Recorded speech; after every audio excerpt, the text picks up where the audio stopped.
Good evening. This is Fed Up Chronicles coming to you from my backyard with two lovely ladies who came in. They're my wife's co-workers, Miss Ashley and Q.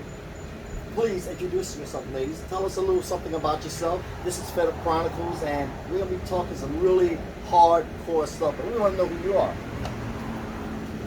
Well, I'm Ashley.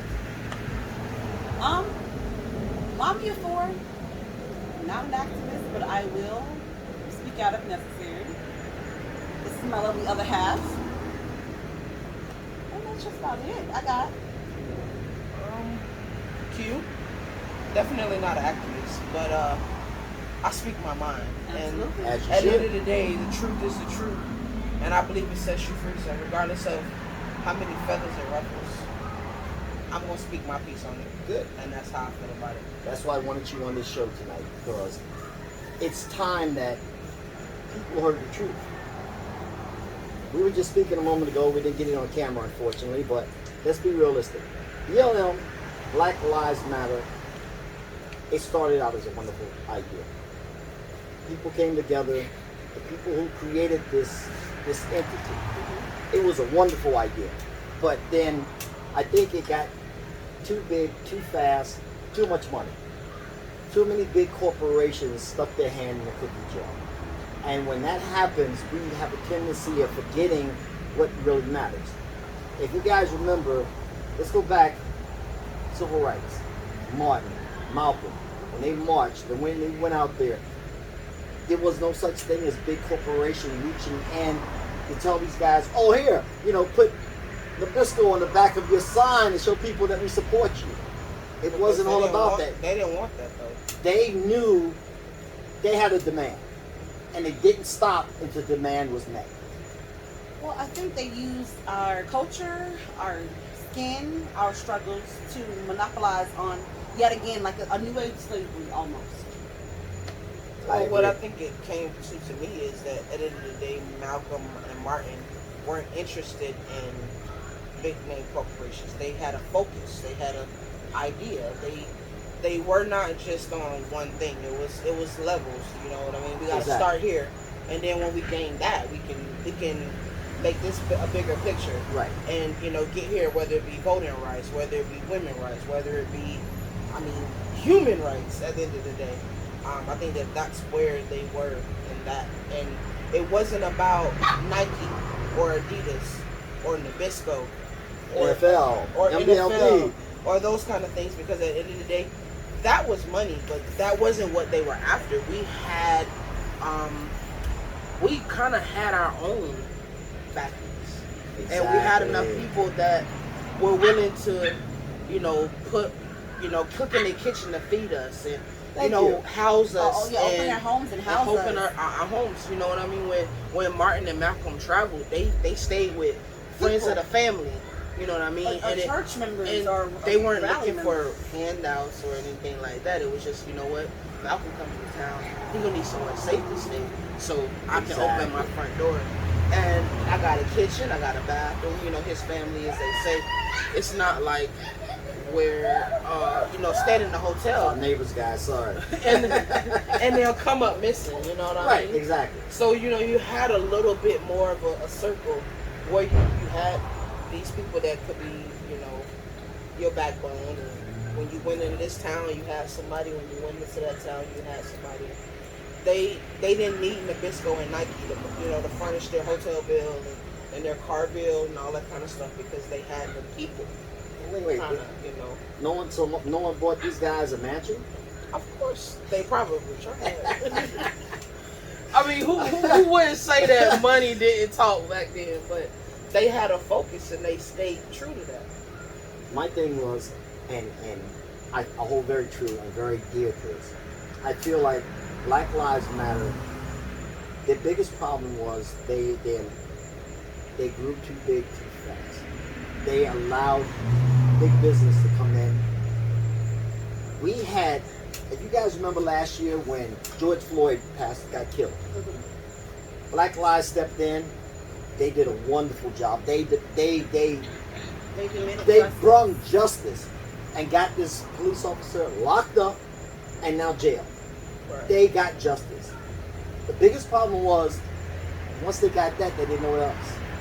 They had no other demands. What else do we do now? And that's the biggest problem. Malcolm and Martin had demands, and they did not stop until those demands were met. All of them. Right now, BLM is waiting for the next black person to be killed by a police officer. Because if you notice, we are them. Well, they are. I mean, Well, where's Black Lives Matter right now? what story I'm has to saying meet a is criteria. this. Thank you. If A it doesn't news meet a criteria. you have to be black enough, but not too black. Newsworthy enough. Hood almost, maybe minimum education, grew up in a poor neighborhood, had a situation, whether you were on drugs or not on drugs, or you have to have enough history for the Preach, people sister. to Preach. feel something for you. It's like, oh, I can relate to them. Then you have the white and the Spanish, and Preach. unfortunately, you have the white and the Spanish and whomever else. Oh, that relates to me too. So now we have different origins coming together to say, okay, well that was my uncle, that's my dad, that's my brother. So therefore, I reached enough people. I didn't reach enough. She knows what I'm talking about. I reached enough black people, but you're just black enough for you to go on a T-shirt and be prophetized to the world, because not only are you black, you're Spanish, you are white, you are whatever you are. There you go. Preach. The biggest problem with that is what's taking place now. Where are they now? My question is, and I talk to everyone I speak about Black Lives, is I ask people, when a young black man gets killed in the neighborhood by a drug dealer, where's BLM? Well, what is black on black crime? Why isn't Black Lives Matter? If Black Lives Matter, why aren't they out there when that child gets killed? That 1-year-old child got killed recently. Did you hear that story? 1-year-old got shot in his home. People, oh, I'm not snitching. I'm not a snitch. That just happened so long ago. They were at a children's birthday party in Miami, Exactly. and somebody got shot up in the baby of the birthday party. 1-year-old baby got shot up. And where was Black Lives Matter? He was too black. Why didn't Black Lives Well, Matter no, I show don't up there think to that has protest? anything to do with it. At the end of the day, Why didn't they They- show up? let me My not say- question is, why didn't they show up? we do not want to ruffle the feathers of our own community to talk Why? about our, because at the end of the day, real issues have never been a thing for black people. We can sit here and lie about that all day, but secrets were secrets, right? When But you here's had the a thing family about that ruffling did feathers. something and they didn't like it, or you know what I mean, like people Yeah, did yeah. things to Yes. their own Well, what family happens members. in this house stays in this house, and nobody My speaks point about exactly. it My point because exactly. we don't want to be scrutinized or looked upon because we want to fit in with a certain group of people. So if we I guess get our life If shown, we put our business or we don't look a certain way in our neighbor's eyes or their friend's eyes, then it becomes, oh well, you know, the nose things. You know, But people wait, start wait, I turning got their a nose question up to at ask it. you. So it becomes that. You're absolutely right, but I have a question to ask you. So then why is it okay when it's publicized on television? Because every single Because this day. is about money, bro. But I'm saying, you're saying that we like to keep our This is secrets. about capital gain.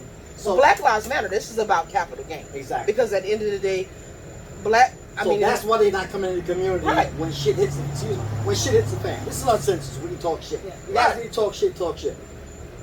So basically, you're saying that the reason that they won't get involved with this is because it's not politically correct for them. but see, here's the thing about ruffling feathers. Because if people know about their birds, they ruffle feathers themselves to lose those feathers and regrow feathers so they can fly a little longer and withstand another season of here and there. So what we're afraid to do is lose. That's our issue because we've lost from slavery. We've been losing since we've been put in the game as a culture, as a race, as a person. So we have this slave-like mentality, but we don't know when we should go out here and say and when we should keep it at home. Yeah. Because we too busy, like you said, ruffling feathers. But a bird ruffles their own feathers to grow new feathers. So you have to shed. Open that closet. Dead skin, right? Yeah. That's what I'm saying. If Black Lives Matter, let's put it just the way it is. Black Lives Matter. if a Black Lives Matter, why does it have to be a white police officer killing a black man for these people to show up and say, Black Lives Matter? Where were they when that 1-year-old child got killed? Where were they? Did you hear the story about those guys that ran up into a mall, shot 3 people, and an 8-year-old got killed? Wasn't really. Down here in Florida also, they ran up into a mall. 3 of them shot the place up. 8-year-old kid got killed. Little black boy. Where was Black Lives then? Come out. What I say is, when the shit hits the fan in our communities, when these drug dealers are gunning down our young brothers, come out. You got all this money being donated to you. When that little boy died, you should have paid for that funeral. You should have paid for that plot. The whole damn thing should have been. BLM should have stepped up. They wanted publicity. Got their ass on TV, brought the cameras and said, listen, this is what we're doing for our community, for our people. We're paying for this child's grave. We're paying for this child thing, and we're going to start a scholarship in his name. That's what they should have done. You taking all this money, it's coming in. Yeah, I begrudge no one. Everyone has to make a dollar. But what you're making dollars on our backs. It's on our backs. So give some of that back to us and our community. I don't want $1 from you. I don't want 50 cents from you. It's about elevating. At the end of the day. It's about But the elevating. thing is, we don't need